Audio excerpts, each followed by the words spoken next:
Friends, welcome to माय द्विजा.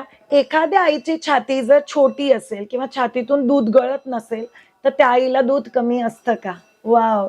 आपल्याकडे मालिशवाली बाई, सासू, मम्मी जो कोणी आईला बघतो तो पहिला प्रश्न विचारतो, दूध आहे ना ग बाई? बाळाला दूध पाजते ना ग बाई? अरे बापरे, तुझ्या छातीतून दूध गळतंय का?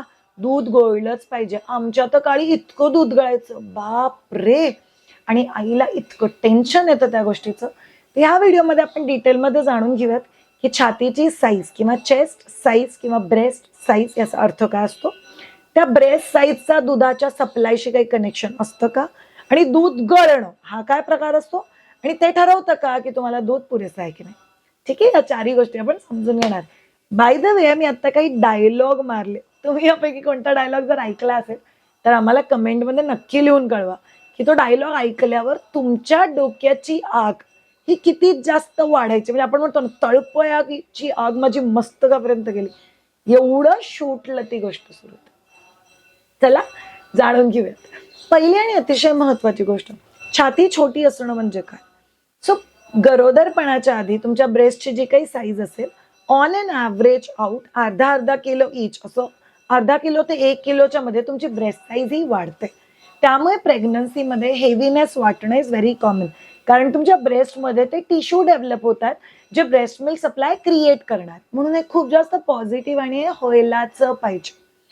पण जर तुमचे ब्रेस्ट साईज ऑलरेडी 25, 26, 27 एवढीच असणार आहे तर ती वाढून 28, 29 होईल. पण युजली बायकांची ब्रेस्ट साईज 30, 32, 34, 36 अशी एवढी वाढते.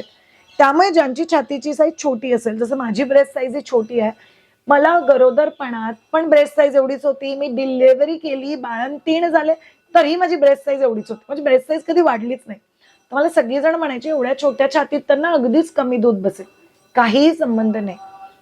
म्हणजे ब्रॉडली आपण म्हणतो, तुमच्या बाळाला जेवढं दूध पाहिजे तेवढं तुमची छातीमध्ये बनणार.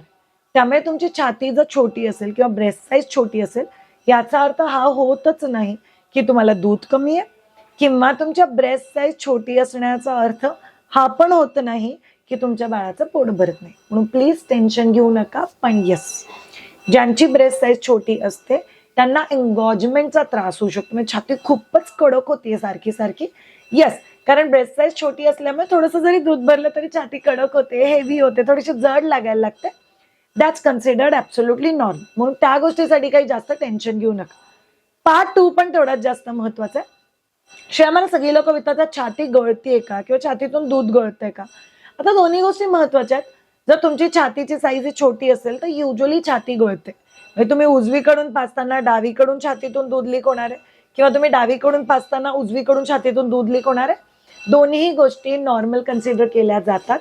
याचा अर्थ हा नाही की तुम्हाला खूप जास्त दूध आहे, याचा अर्थ हा पण नाही की छाती गळतीये म्हणजे तुम्हाला दूध आहेच. या दोन्ही गोष्टी त्यामुळे प्रूव्ह होत नाही. पण यस, जर तुमची छातीची साईज छोटी असेल तर युजली दूध लीक होतं ऍटलिस्ट पहिले 40 दिवस तरी. पहिल्या 40 दिवसानंतर तुमच्या ब्रेनला कळतं की या बाईला किती दूध पाहिजे, आणि मग तुमचं ब्रेन फक्त तेवढंच दूध बनवायला लागतं, आणि त्यामुळे ऑटोमॅटिक गोष्टी नॉर्मल होतात, सुरळीत होतात. त्यामुळे ही गोष्ट मनातून काढून टाका की तुमची ब्रेस्ट साईज छोटी आहे आणि दूध लीक होत नाहीये म्हणजे काहीतरी मोठा प्रॉब्लेम आहे. मी ऑलरेडी एक सेपरेट व्हिडिओ केलेला आहे ज्याच्यात आपल्याला कळतं की आईकडून बाळाला किती दूध मिळतं हे कसं समजलं जाऊ शकतं, किंवा माझं बाळ उपाशी राहत नाहीये ना हे आपण कसं समजू शकतो. तर तो व्हिडिओ एकदा नक्कीच बघा. आपण नेहमीच मदर्सना सांगतो की तुम्हाला जो काही प्रश्न असेल तो प्रश्न लिहा, त्याच्या पुढे मायद्विजा लिहा, तुम्हाला तुमच्या प्रश्नांची उत्तरं नक्कीच मिळतील. आपण खूप वर्ष झाले कन्सिस्टंटली व्हिडिओज बनवतोय.